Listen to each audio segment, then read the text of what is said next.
Well, you may not know it, but the suburb of Blaine is one of the fastest growing cities in the state. And now work is underway to take the boom in Blaine to a whole new level. To keep up with infrastructure, there's a multi-million-dollar reconstruction project of Highway 65. But that's not all. Morgan Wolf shows us how developers are using an already popular sports complex to make an even bigger play. Sports are the backbone to the city of Blaine. A driving force behind this identity, the National Sports Center. It's the world's largest amateur sports facility. We sit on about 700-acre campus. When the state was trying to attract a Summer Olympics back in the late 80s, the state appropriated just under $15 million to build the facility. They lost out on the bid to Atlanta by 3 votes, but the investment has paid off. Over 4 million people visited a year, most notably for the World Cup soccer tournament.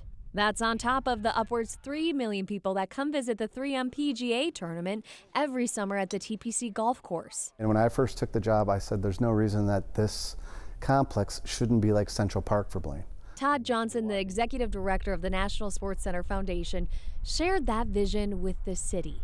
10 years ago, the seed was planted.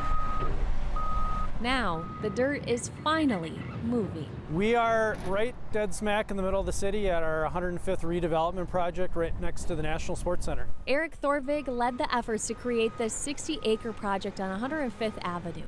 The community development director says the city began buying aging properties 10 years ago in this area with the goal of building this sports entertainment district.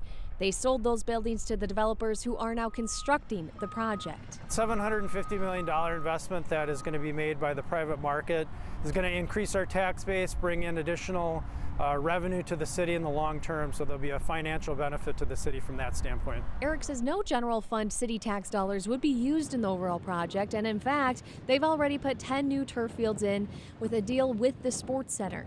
So here's the renderings for the Sports Entertainment District. The plan is aiming to draw in upscale dining, create walking paths, and also open an event stadium to host a potential minor league baseball team and also some concerts. This plan was helped shape in part by the community. My constituents, I represent North Blaine, would like to see a little bit less residential growth and a little bit more focus on commercial, business, entertainment options, things like that. So that's kind of what we're trying to focus on. City Council member Chris Masolia is eager to see the development benefit residents and create more tourism.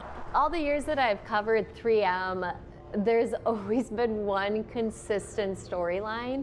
And it's that Blaine doesn't have a lot of hotels. Yeah, yep, exactly. So that's part of the goal with this project, is to create some hotels and also some apartment complexes too, right? Exactly, yeah. We want people to stay in the city when they come to visit, and so we're really excited to have a couple new hotels, and there's hopefully going to be some really fun amenities for the residents as well. If I could go back in time and tell my 15-year-old self, like, hey, by the way, the city that you think is so small that you live in, it's going to be the 10th largest city in the state. I know, it's wild, isn't it?